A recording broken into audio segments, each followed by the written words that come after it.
హనుమాన్ జయంతి సందర్భంగా హైదరాబాద్ గౌలిగూడ నుంచి తాడుబండి వరకు శోభాయాత్ర జరగనుంది. కాసేపట్లో యాత్ర ప్రారంభమవుతుంది. గౌలిగూడ నుంచి తాజా సమాచారం మా ప్రతినిధి రాధాకృష్ణ లైవ్ లో అందిస్తారు. Over to you Radhakrishna.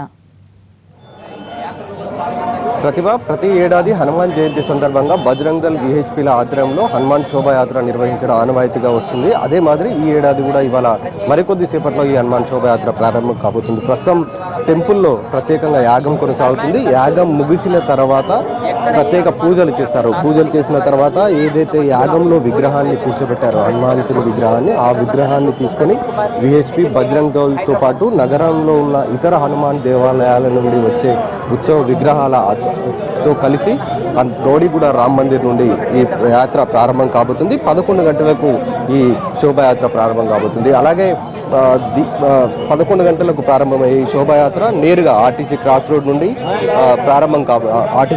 నుండి కవాడిగూడ మీదుగా పోతుంది. ఎన్నిటికి ప్రారంభం కాబోతుంది? ఈసారి వచ్చే ఇంపీరియల్ గార్డెన్ లో జరిగే బహిరంగ సభలో ఈసారి ఎవరు ముఖ్య అతిథిగా పాల్గొనబోతున్నారు? ఈ శ్రీ వీర్ హనుమాన్ విజయయాత్ర బజరంగ్ దళ్ ఆధ్వర్యంలో 2004లో మొదలైంది. ఈ యాత్ర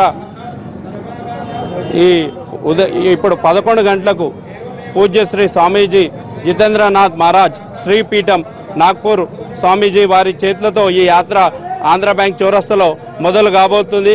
11 గంటలకు జెండా ఊపి యాత్ర మొదలు పెడతారు స్వామీజీ. ఈ యాత్రలో మనోజ్ వర్మ గారు బజరంగ్ దళ్ అంతర్జాతీయ కన్వీనర్ గారు కూడా పాల్గొంటున్నారు. సాయంత్రం 4 గంటలకు ఇంపీరియల్ గార్డెన్లో పబ్లిక్ మీటింగ్ ఉంటుంది. దాని తర్వాత తాడుబండి హనుమాన్ టెంపుల్లో మా ఆర్తితో ఈ యాత్ర ముగుస్తుంది. ఎంతమంది వరకు ఈ యాత్రలో పాల్గొనే అవకాశం ఉంది?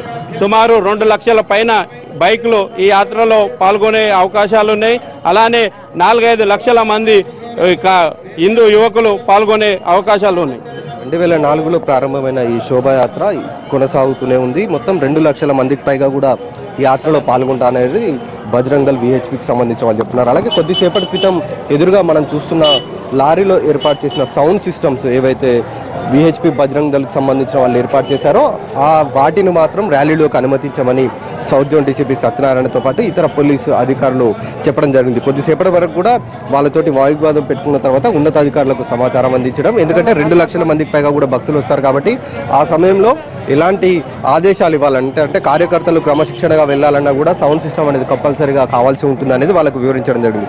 ఆ తర్వాత మొత్తానికి పోలీసులు ఒప్పుకోవడం జరిగింది. ప్రస్తుతం కేవలం ఒక్క వాహనంలో మాత్రమే ఆ సౌండ్ సిస్టమ్ ఏర్పాటు చేశారు. అలాగే ఈ యాత్రను పూర్తిగా కూడా 15,000 మంది పోలీసుల బందోబస్తుతోటి ఎప్పటికప్పుడు పర్యవేక్షిస్తుంటారు.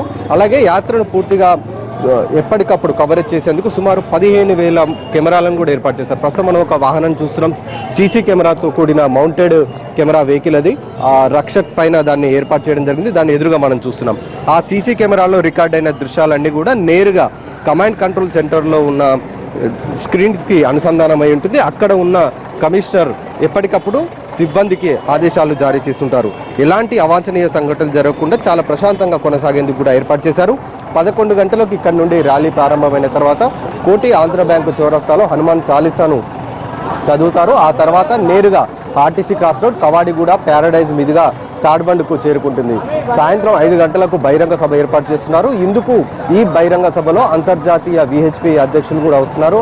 ఆ తర్వాత బహిరంగ సభ ముగిసిన తర్వాత తాడుబండి హనుమాన్ దేవాలయంలో మహాహారతి నిర్వహిస్తారు. ఈ హారతి ఇచ్చిన తర్వాత ఈ యాత్ర ముగుస్తున్నట్లుగా తెలుస్తుంది. ఆ తర్వాత తిరిగి వెళ్ళేటప్పుడు కూడా ఎక్కడ ఇబ్బందులు కలగకుండా ఉండేలాగా, అలాగే ఎలాంటి అవాంఛనీయ సంఘటనలు జరగకుండా ఉండేలాగా పోలీసులు చాలా కట్టుదిట్టమైన చర్యలు చేపడుతున్నారు. అలాగే ఇవాళ పాత బస్తీలో మరొక ర్యాలీ కూడా కొనసాగబోతుంది. పాత బస్తీ నుండి మౌలాలి వరకు కూడా హజ్రత్ అలీకి సంబంధించిన ఊరేగింపు కూడా ఉంది. ఈ 2 ఊరేగింపుల మధ్య ఎలాంటి కలవకుండా 2 ఊరేగింపులు సమయపాలన పాటించే విధంగా కూడా పోలీసులు చర్యలు తీసుకుంటారు. మధ్యాహ్నం 3 గంటల తర్వాత పాత బస్తీ నుండి ర్యాలీ ప్రారంభం కాబోతుంది. ఈ హనుమాన్ శోభాయాత్ర కూడా అదే సమయంలో ప్యారడైజ్ దాటి సికింద్రాబాద్ వరకు వెళ్లే విధంగా కూడా పోలీసులు ఏర్పాటు చేస్తున్నారు. తిరిగి వచ్చే సమయంలో మాత్రం ఎలాంటి ఇబ్బందులు కలగకుండా పోలీసులు చాలా కట్టుదిట్టమైన చర్యలు చేపట్టారు. థాంక్యూ రాధాకృష్ణ.